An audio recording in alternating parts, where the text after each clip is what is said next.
royale en visite en Martinique. La ministre de l'écologie est arrivée chez nous cet après-midi et a inauguré dans la foulée la maison de la Mangrove. Son programme de visite s'étale sur 2 jours. Plus de 40% du personnel de la sécurité sociale s'est mobilisé aujourd'hui. Les grévistes réclament de meilleures conditions de travail. Les représentants du personnel ont été reçus en fin de matinée par la direction.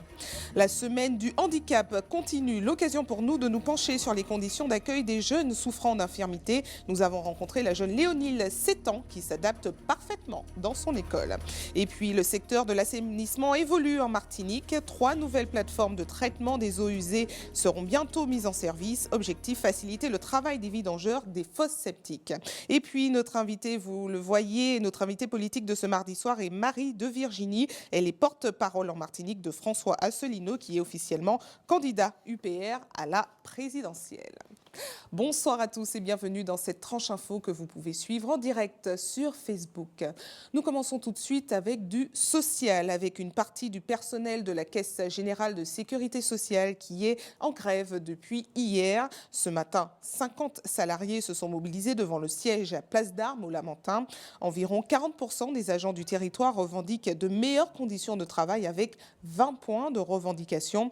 Des négociations avec la direction avaient déjà été entamées la semaine dernière sans aboutir à aucun accord. Voyez les précisions d'un des membres de l'intersyndicale qui s'exprime face à la caméra d'Alizé Lutran et de Michelet François. Nos revendications sont simples. Les conditions de travail de plus en plus difficiles liées au mode de management et de réorganisation des services, concoctées au motif du respect des règlements budgétaires imposés au national.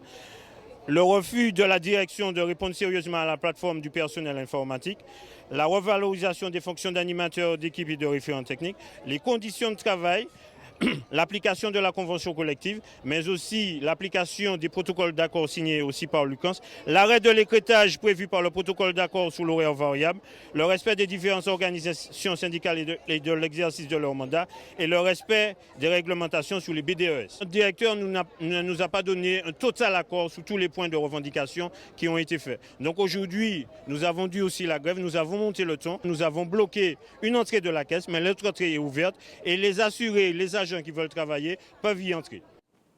Justice avec cette audience ce matin au tribunal de Fort-de-France illustrant les problèmes de voisinage. Laurent Bellemare a été assigné par ses voisins pour une haie trop haute et l'installation d'un brise-vue. L'affaire remonte à 7 ans et a été traitée aujourd'hui. Le délibéré est attendu au 23 mai prochain, mais avec les 15 000 € de frais d'avocat qui ont déjà été acquittés par le mis en cause, il s'estime aujourd'hui à bout de force. Voyez sa réaction recueillie ce matin par Jean-Marc Dabreu. Je suis confiant, il faut toujours, sinon je ne serais pas en train de me défendre. Il faut vraiment qu'on puisse reconnaître déjà le droit à l'intimité. Quand ces gens sont arrivés, ils ont vu le lieu. C'était une zone qui était déjà boisée, ils n'avaient pas de vue. Ils ont essayé de voler une vue en arrachant une haie trentenaire. C'est quelque chose de très grave. Mon tort, c'est que j'ai voulu concilier parce que me disant que ce sont des voisins, on ne va pas s'attaquer, mais on va trouver une solution à l'amiable. Ils ont utilisé ce délai pour m'attaquer moi. Et nous enchaînons maintenant, revenons sur la semaine du handicap qui a commencé ce dimanche. Plusieurs animations ont été proposées aujourd'hui au hall des sports de Rivière-Salée. Au programme, conférences, ateliers, animations ont permis de présenter les différentes structures de l'île qui sont en faveur du handicap. Voyez ces précisions recueillies par Alvin Courcy. On manque toujours de structures. Au niveau des transports, la Martinique est en retard. En termes d'accessibilité, voilà, là il y a du travail.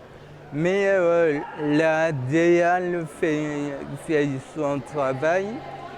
Les municipalités aussi sont très volontaires. Après, bien sûr, ça demande des moyens. Bon, le nerf de la guerre. Je pense qu'à longueur d'année, nous sommes amenés à rencontrer, à côtoyer des gens en situation de handicap, ne serait-ce qu'à travers la famille, à travers les amis et puis nous-mêmes, puisque la vie, j'ai pour habitude de dire que la vie n'offre de garantie à personne. Donc Aujourd'hui, c'est vrai, bien portant, mais ça se joue souvent en très peu de choses. Hein. Donc, d'un jour à l'autre, il suffit juste d'un accident, on en est. Hein. Et il y a des personnes en situation de handicap depuis la naissance.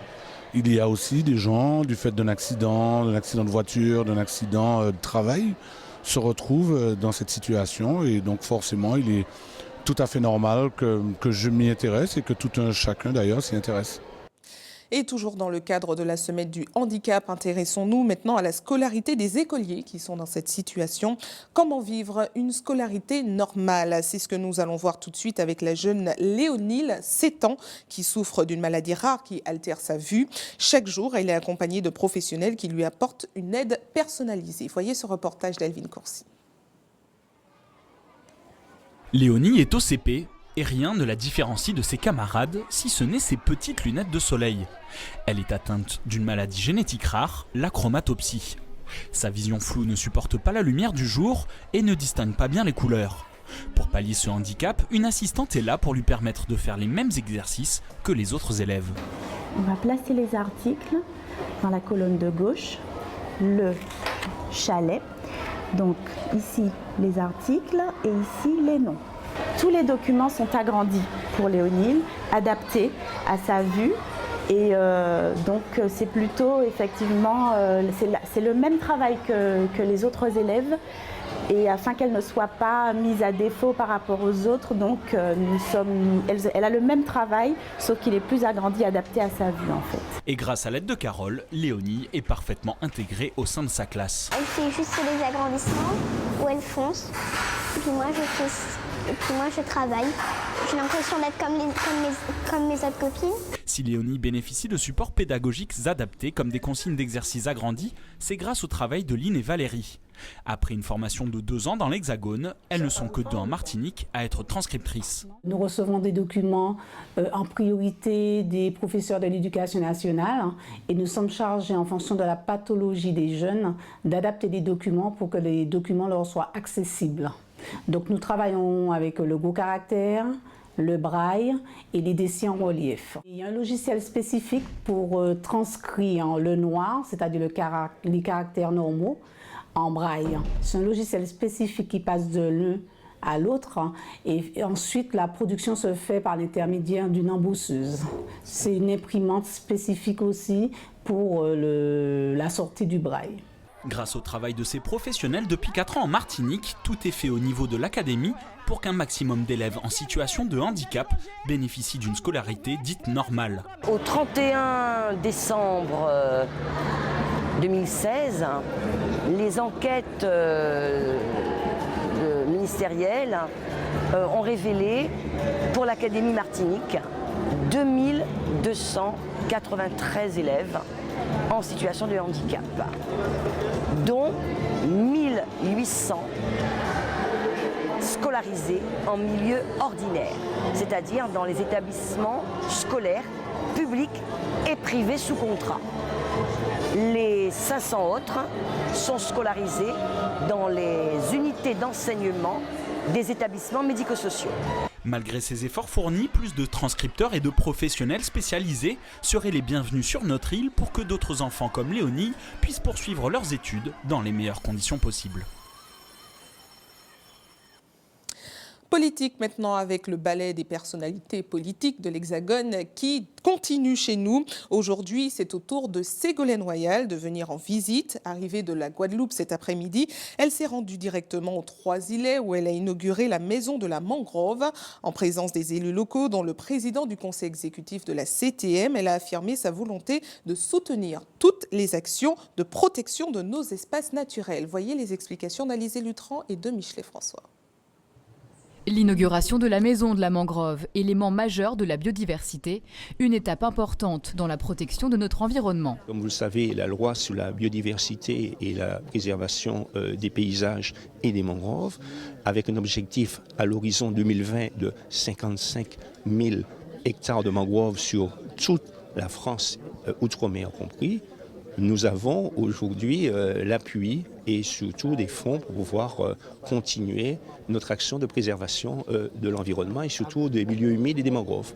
Un peu plus de 1900 hectares de mangroves sont désormais protégés sur les 2100 que compte la Martinique.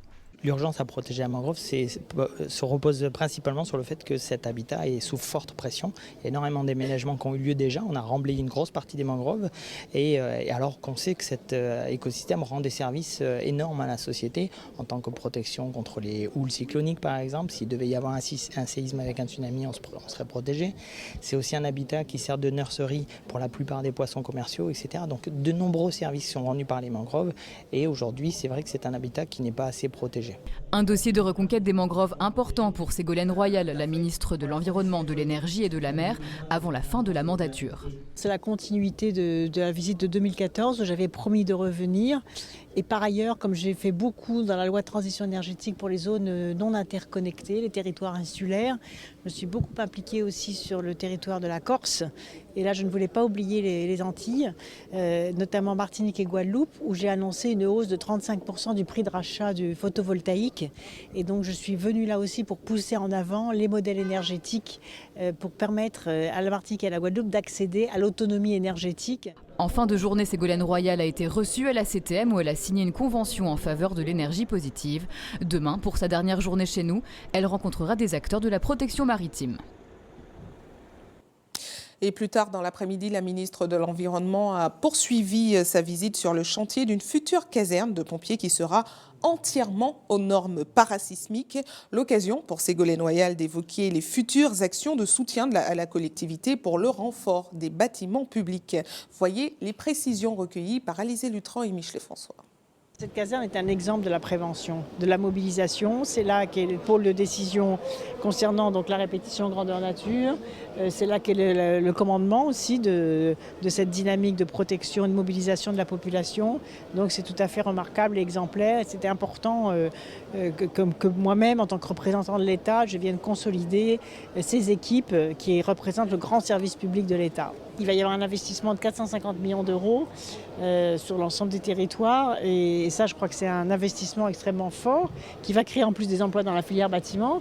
Et ce que j'ai demandé, c'est ce qu'on veille à ce que quand on va refaire les travaux antisismiques, on veille aussi à intégrer les énergies renouvelables. Et c'est dire à quel point l'État est soucieux de la protection des populations. Ça, on est vraiment là dans l'exemplarité du service public. C'est dans aucun pays, chaque fois que je vois une catastrophe naturelle ou climatique ou de transport, on a un service public aussi efficace qu'en France. Et nous continuons avec cette bonne nouvelle. La jeune Daïla Fardini, 15 ans, signalée disparue depuis hier soir, a été retrouvée saine et sauve en fin de matinée au Lamentin. La jeune fille se trouvait dans le centre commercial Place d'Armes quand elle a été repérée par des passants. Les services de gendarmerie, aussitôt alertés, ont mis fin aux recherches. Nous revenons à la politique. Pas grand monde ne l'attendait et pourtant il est officiellement candidat à la présidentielle depuis ce week-end. François Asselineau a obtenu ses 500 voix de parrainage, ce qui le lance donc dans la course à l'Élysée.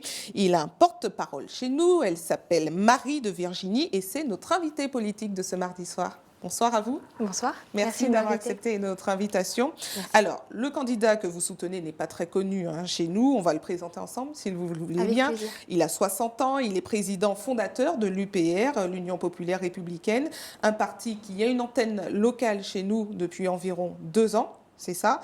Alors, expliquez-nous ce qui vous a séduit déjà dans cette organisation politique. Alors, ce qui m'a séduit chez François Asselineau, c'est ses idées et surtout l'éclairage qu'il a pu apporter sur l'actualité politique nationale et qui m'a permis de comprendre comment ça se passe exactement, la France dans l'Europe et l'Europe. Alors, vous êtes combien au sein de cette organisation politique locale, en tout cas? Pour l'instant, nous sommes 40 adhérents. Nous avons plein de sympathisants, plein de gens qui vont régulièrement sur les réseaux sociaux, notre page Facebook, sur le site internet upr.fr. Voilà. Et pour qu'on se fasse une idée, qui sont les adhérents types? Est-ce qu'il y en a déjà des adhérents types à cette organisation politique? Non. En fait, c'est très drôle. On vient de différents... On est tous très différents. Il y a des gens qui ont une sensibilité politique plutôt à droite, il y en a d'autres plutôt à gauche. Et ce qui nous rassemble, c'est vraiment l'idée qui est de sortir la France de l'Union européenne. Alors justement, parlons du programme du candidat. Parmi les mesures phares, la sortie de l'euro, vous l'avez dit, redonner à la France son indépendance nationale. Il milite également pour le désengagement de la France dans l'intervention contre le groupe État islamique. Il a même déclaré, je cite, derrière Daesh se cachent des intérêts très intéressants qui ne sont pas très connus. Ça ressemble vraiment à un programme de l'extrême droite, non? Vous trouvez? Oui, non? Non. Absolument pas, absolument pas. En ce qui concerne la sortie de la France de l'Union européenne, François Asselineau aujourd'hui est le seul candidat, vraiment, le seul qui propose la sortie effective de la France. D'autres candidats peuvent l'aborder. Non. Je vous invite à aller sur son site internet et regarder son programme en détail, à le lire. Jamais il n'est fait mention de la part de Marine Le Pen, de la sortie de la France de l'Union européenne, pas dans son programme. Alors parfois, elle va intervenir et un coup, elle va dire « oui, oui, ça serait très bien qu'on sorte ». Un coup, elle va dire « non, non, mais en fait, on va renégocier ou on ne va pas obéir au traité ». La vérité, c'est qu'à ce jour, François Asselineau est le seul à proposer la sortie de la France de l'Union européenne. Alors qu'on comprenne bien, quel serait l'intérêt justement de la France de sortir de l'Union européenne? L'intérêt, c'est déjà de pouvoir permettre aux Français et aux Martiniquais d'être souverains chez eux, de pouvoir prendre les décisions politiques qui vont dans leur intérêt. Aujourd'hui, il faut savoir que la France reverse 23 milliards d'euros à l'Union européenne et 14 milliards reviennent à la France sous forme de fonds européens.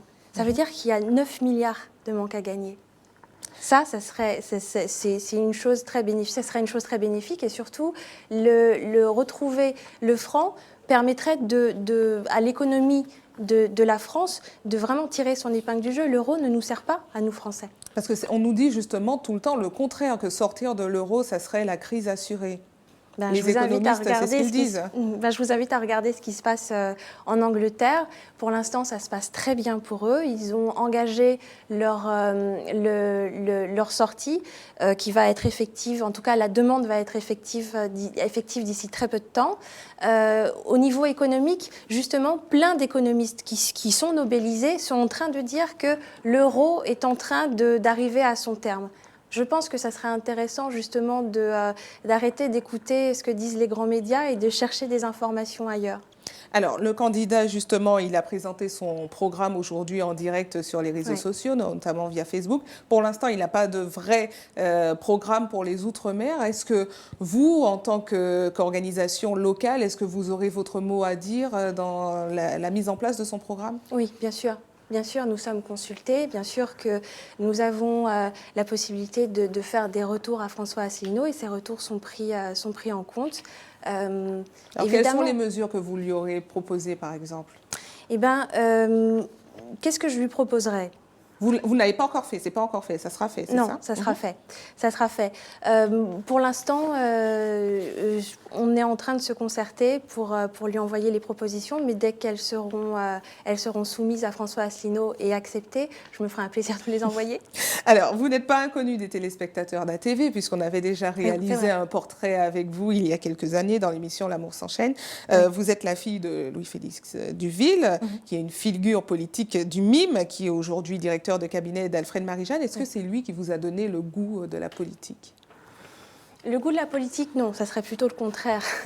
Mais le goût de m'engager pour des idées qui me sont chères, oui. Vraiment, ça, je lui dois. Si aujourd'hui je m'engage, c'est la première fois que je le fais. C'est la première fois que j'adhère à un parti politique. C'est parce que dans l'UPR, je m'y retrouve et je pense qu'il y a vraiment des idées qui gagnent à être connues. Vraiment. Alors, on se pose la question, pourquoi vous ne vous êtes pas engagé au sein du MIM? Parce que avant de faire la connaissance de l'UPR, la politique était quelque chose qui ne m'intéressait pas. Je pense que j'avais perdu confiance en la politique au niveau local, au niveau national, parce que je ne comprenais pas un certain nombre de choses. Comment est-ce qu'il est possible, par exemple, que sous un gouvernement de gauche, on soit en train de détricoter tous les acquis sociaux des Français? C'est vraiment pas normal. Et c'est le fait d'être tombée sur l'UPR, d'être tombée sur les conférences de François Asselineau sur Internet, qui m'a redonné confiance et foi et envie de militer pour faire partager ces idées. Alors, en tant que porte-parole de l'UPR, quel est votre regard sur la politique locale actuelle, la politique de la CTM? La politique de la CTM, je pense que, honnêtement, je n'ai aucun commentaire à faire. Très bien. Sincèrement, je suis désolée. Vous n'en pensez rien? Tout va bien. D'accord. Merci à vous. Merci d'avoir répondu à nos questions. Merci. Restez avec nous à suivre. Dans un instant, nous irons en Guadeloupe avec une nouvelle mobilisation qui a été entamée aujourd'hui au CHU de Pointe-à-Pitre. Les grévistes réclament de meilleures conditions de travail pour soigner les patients.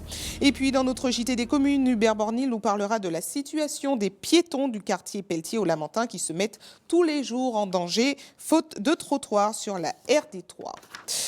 Mais avant, revenons sur l'écologie. Hasard du calendrier, la ministre de l'Environnement est arrivée chez nous et c'est la journée internationale des rivières. L'occasion pour nous de nous pencher sur le secteur de l'assainissement qui peut avoir un impact direct sur la qualité des rivières. La filière évolue chez nous peu à peu. D'ailleurs, 3 nouvelles plateformes de traitement seront bientôt mises en service. Voyez les explications de Jean-Marc Dabreux. 3 nouvelles stations pour traiter les eaux usées issues des fosses septiques individuels. Un projet vieux de 20 ans en passe d'être réalisé par la société Essenia. Nous, ce que nous proposons, c'est de créer un centre de traitement de ces déchets, puisqu'en Martinique, il n'en existe qu'un seul, qui se trouve donc sur le territoire de la CACEM. Or, le parc, si je puis dire, des fosses septiques est sur l'ensemble du département de la Martinique. Donc nous proposons de rapprocher des unités de traitement des lieux de pollution. Concrètement, il s'agit de proposer aux vidongeurs du Nord des stations plus proches pour déverser leur collecte, avec à la clé des économies de temps et de carburant. C'est mieux pour nous que de sortir de nos normes pour aller dans le centre sur la déposante existante sur le plan de carburant, c'est clair. C'est vrai que le projet vient de prendre forme. On n'est pas encore rentré dans les chiffres, mais c'est clair qu'à un moment donné, quand on le fera, on verra la différence. La première station devrait être accueillie sur la commune du Marigot. Pour le maire, cela aura également un impact économique. La plus-value, c'est déjà d'abord la population qui sera fière et heureuse d'accueillir une telle entreprise sur le territoire de la ville, dans la mesure où cette entreprise présente quand même beaucoup de garanties concernant les problèmes environnementaux. Deuxièmement, beaucoup de garanties en termes d'économie pour le pays, pour la Martinique, et plus particulièrement pour la ville du Marigot, puisqu'il y aura des perspectives de création d'emplois. Ce projet vise également à favoriser l'entretien des fosses septiques, souvent oubliés par les occupants de logements individuels. À ce jour, on estime seulement à 20% la proportion de fosses septiques régulièrement entretenues en Martinique. Place à l'actualité des régions avec une première escale en Guadeloupe avec cette nouvelle mobilisation du syndicat UTS-UGTG du CHU de Pointe-à-Pitre. Il proteste contre de nombreux dysfonctionnements recensés au sein de l'hôpital. Voyez les précisions de Karen Diama. Accès entravé, hall d'accueil investi, le personnel hospitalier du CHU est entré en grève illimitée après un mois de mobilisation. Nous avons fait en motion le 16 février dernier avec l'ensemble du personnel où nous avons un ultimatum de bonnes réponses. Aujourd'hui là, nous n'avons pas de réponse, donc nous mobilisons aujourd'hui là, mais nous allons continuer les jours à venir. Demain encore nous là, après demain et de jour en jour, puis nous avons une réponse, puis nous avons tardé le mouvement là qui en dit aussi. Avec un déficit de 90 millions d'euros, le CHU ne peut plus assurer la bonne pratique des soins hospitaliers. Un quotidien devenu bien trop lourd pour le personnel. En tant que médecin, on veut juste les moyens de travailler dignement, de donner aux patients guadeloupéens toutes ces chances, comme tout patient français. On estime qu'en 2017, arrivé à cette situation où le patient guadeloupéen n'a pas de moyens pour être soigné et à qui on demande beaucoup de sacrifices, c'est pas normal. Quand on voit ce qui se passe ailleurs, on se dit mais pourquoi en Guadeloupe on en arrive à ça? Les médecins, on n'a plus les moyens de travailler correctement et d'amener une qualité de soins à nos patients. Si le conseil de surveillance de l'hôpital s'est réuni vendredi dernier, aucune solution pérenne n'a été trouvée. À l'issue de la rencontre-là, il n'y a pas tenu de réponse concrète suite au déblocage des fonds, à savoir l'annulation totale de la dette du CHU, puisque là, l'État a décidé de nous 49 millions d'euros, à savoir 3 millions tous les mois. Mais il faut que Guadeloupe sache que l'argent-là, ça peut servir à grand-chose. Ça peut servir simplement à rembourser les dettes que l'hôpital a contractées vers les fournisseurs de 2014 et 2015. Concernant dette à 2016 et l'année 2017 qui j'ai entamé, nous pas ni l'argent pour pour payer les fournisseurs. Donc ces fournisseurs-là, que même si nous payons en monnaie, ils peuvent livrer le CHU qui c'est en termes de médicaments, de nourriture, parce que le CHU n'a pas rempli les obligations nécessaires, pas qu'à payer l'argent là pour ça livrer nous. Selon le syndicat, l'unique solution serait l'annulation de la dette du CHU par l'État. Mais en attendant, le service minimum reste assuré. Direction la Guyane maintenant, avec un focus sur un ingrédient indispensable dans la réalisation de nombreuses pâtisseries, l'œuf. Entre 80 000 et 100 000 œufs sont produits chaque semaine sur le territoire. Alors, comment s'organise la production? Quel est le chemin parcouru avant d'arriver dans les grandes surfaces? Jonathan Lario s'est penché sur la question. Regardez. Dans cette salle de conditionnement, des milliers d'œufs sont traités chaque jour. À la réception de la marchandise, Moses, responsable de la production, débute le circuit qui mènera l'œuf à être estimé, puis ensuite commercialisé. Si les œufs ne sont pas vraiment aux normes, donc il faudra les déclasser. Par jour, on est un peu plus de 110 000. Ici, plus de 200 000 œufs sont reçus par semaine, 80 000 en période creuse. Et juste avant de passer à la mise en boîte, un dernier test doit être effectué. Sous la lumière des machines, il ne faut laisser passer aucun œuf qui posséderait des défauts. On peut se retrouver avec peut-être 3, 4 plateaux ou 90 ou 100 œufs de cet éleveur par exemple. Vous voyez, et puis en fin de semaine, on peut se retrouver avec peut-être 2 ou 3 plateaux de déclassés. 100% de déclassés, pas plus. Dernière étape, chaque œuf est réparti dans les différents packs pour être ensuite livré en magasin.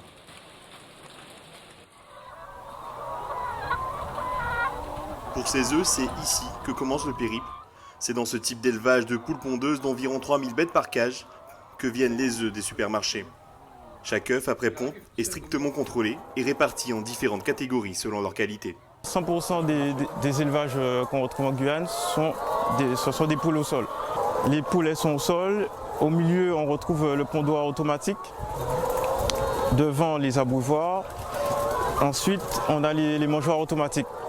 Et donc les poules, comme on peut le voir, elles montent sur les grilles, elles pondent dans les nids directement. Si on veut consommer des œufs bio, ce sera légèrement plus élevé, le tarif sera plus élevé que des œufs de poules produits au sol. Mais niveau qualité, la qualité elle est toujours au rendez-vous, il n'y a pas de problème à ce niveau. Si la période de carnaval est souvent synonyme de pénurie pour la production d'œufs en Guyane, aujourd'hui les récoltes ont repris le chemin ascendant. Il ne devrait plus être si difficile de trouver des œufs. Allez, on revient en Martinique et on passe tout de suite à notre JT des communes.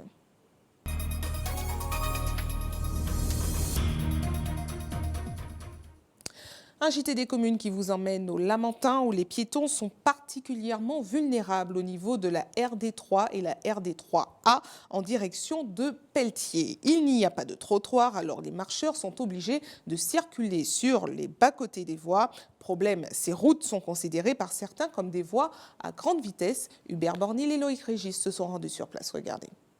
À ce niveau de la route de Pelletier, juste à la sortie du rond-point, observez, je suis en danger. La circulation est juste là derrière moi et puis le problème c'est qu'il n'y a pas de trottoir. Comme cet homme, chaque jour, ce sont des dizaines de personnes qui marchent le long de la route au péril de leur vie. Là, nous sommes précisément à la sortie du rond-point de Pelletier. C'est quoi un zèbre au moins pour le voyage, mais c'est une panique. C'est pas au chef. Non, pas une pièce de loisir, hein. Petit bout de seulement nous. Les autres qui font la route là tous les jours? Tous les jours. Il y a l'autre monde qui a marché là? Ah oui, il y a l'autre qui a descendu l'école là, qui a descendu là. Même situation sur la route de Mangovulsin, la D3A en direction du Verpré. Le cas où les pour tout le monde bas cette monde l'école là, bas l'auto, pourquoi même vous avez monde là? Dépassement dangereux, vitesse excessive sur l'axe Mangovulsin notamment, absence de trottoir sur la route de Pelletier, des situations que déplorent depuis très longtemps certains riverains et automobilistes. Toute cette portion de route depuis l'hôpital, il n'y a pas de trottoir, pas de bas-côté, rien du tout. Donc les gens marchent sur le bas-côté, mettent leur vie en danger et même au niveau de Soudan, deux véhicules ne peuvent pas se croiser convenablement. Tous les mois, on a déploré un choc frontal ici parce que les voitures profitent pour doubler et chaque fois on retrouve cette même situation qui a déjà été signalée aux autorités. à Monsieur le maire, Monsieur Samo, à la CTM. Voilà de vraies situations à risque, notamment pour les piétons. On espère que de cela, mais les pouvoirs publics en tireront quelques conclusions. On le voit ici, fin du trottoir, et puis après, on attend la suite. Quelques informations pratiques avant de refermer cette édition. Notez que des coupures d'eau sont prévues demain de 8h à midi dans les quartiers Foyalais, Ravine-Vilaine et Redoute. Et pour ceux qui souhaitent faire un don de sang demain, notez qu'un camion de l'EFS vous attendra sur le parking du centre commercial La Galeria de 9h à 14h. Comme chaque jour ouvré, une équipe sera également à votre disposition de 9h à 16h à la Maison du Don au CHU, Pierre Zebda Kitman au quartier La Ménard à Fort-de-France. Et c'est la fin de votre journal local et régional, mais ne bougez pas, on se retrouve dans quelques instants avec Antche Pays. À tout de suite.